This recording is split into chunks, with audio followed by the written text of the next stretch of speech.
Sawa, mtazamaji wa TBR24 Media, na nikukaribishe sana tuweze kuzungumza yale ambayo ni ya kuzungumzika zaidi na zaidi. Kama tunavyofahamu, muda mchache uliopita tumetoka pia kufuatilia mchezo wa wekundu Msimbazi Simba dhidi ya Pamba Jiji, mchezo wa ligi kuu soka Tanzania bara. Baada ya dakika zote 90 kutamatika kwa sare ya goli 1-1 kwa upande wa timu zote mbili. Kwa upande wa Simba goli ikifungwa na Anicet Euro, lakini upande wa Pamba Jiji goli ikifungwa na Mwashinga. Sasa kuna habari ambazo nimeziona pia zinatembea kwenye mitandao ya kijamii na baadhi ya wachambuzi wakizungumzia kwamba kuna baadhi ya matukio ambayo Simba pengine alipaswa kunufaika, lakini muamuzi ni kama hakuweza kufanya hivyo. Binafsi kuna matukio mbalimbali. Kuna tukio la Elim Panzu Kibisawala ambalo alifanyiwa ndani ya 18, lakini pia kuna matukio ya upande wa Pamba Jiji. Kuna mchezaji pia naye alichezewa madhambi na Shomari Kapombe,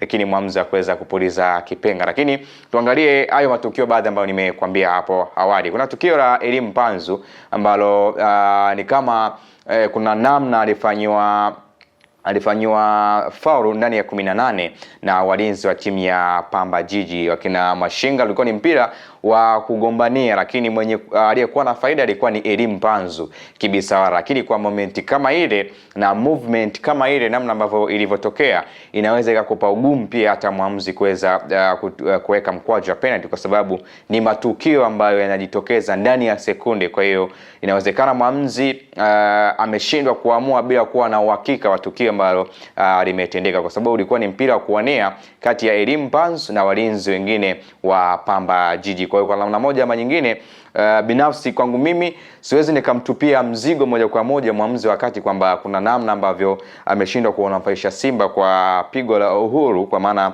ya mkwaju wa penalty, kwa sababu ni eneo ambalo amechezewa foul ama eneo ambalo ameenda kudondoshwa Elim Panzu.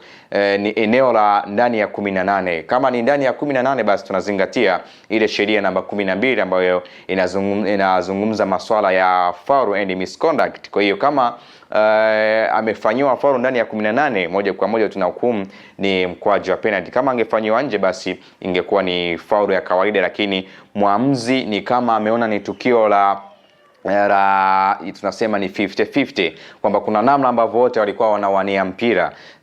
Kwenye kuwania kuna moja amenufaika ambao ni walinzi wa Pamba Jiji wakaenda kucheza mpira, lakini ukiangalia picha za marejeo unaweza ukaangalia namna ambavyo tukio linakuwa tight sana, hata wewe binafsi pia kulingamua linakupa ukakasi. Kwa hiyo binafsi mimi siwezi kutupa lawama moja kwa moja kwa muamuzi wakati kwamba kuna namna alipaswa kufanya kilicho bora, japo alikuwa kwenye mazingira mazuri ambayo alikuwa anatazama tukio kwa uzuri zaidi, hakuweza kufanya hivyo. Lakini unaweza kaenda pia kwa kibendera, mshika kibendera line 1 hakuweza kulingamua tukio hilo kwa uzuri. Inawezekana kukawa na chembe za kuguswa kwa Elim Panzu, lakini angalia pia reaction ya wachezaji wa Pamba Jiji, reaction ya wekundu Msimbazi Simba, angalia pia na dakika ambazo Elim Panzu alikwenda kugasiwa ndani ya 18.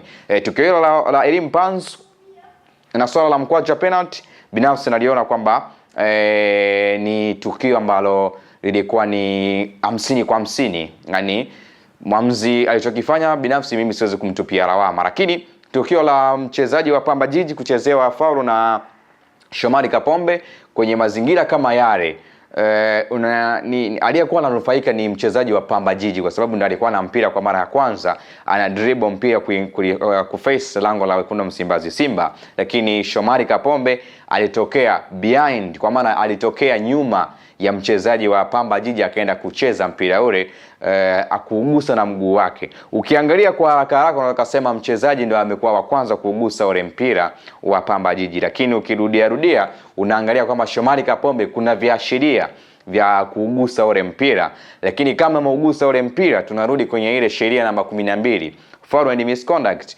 Ukifanya foul behind au ukipiga tackling behind, kwa maana ukipiga sliding tackling ukitokea nyuma ya mchezaji ambaye anamiliki mpira, ukishindwa kuucheza ule mpira, tayari ni madhambi, umemchezea madhambi. Lakini kwa Shomari Kapombe kuna namna amenufaika na mpira, kuna namna ambavyo ameugusa, ndio maana mwamuzi wa kati akaashiria kwamba no foul. Kwa hiyo kuna namna ambavyo mwamuzi amekuwa bomba sana. Kwa matukio haya ambayo yameleta ukakasi, nitaka tuyazungumze kwa kina. Vipi, maoni yako ni yapi kuhusiana na hayo maamuzi mawili na matukio mawili tofauti ya mchezo kati ya Simba dhidi ya Pamba Jiji?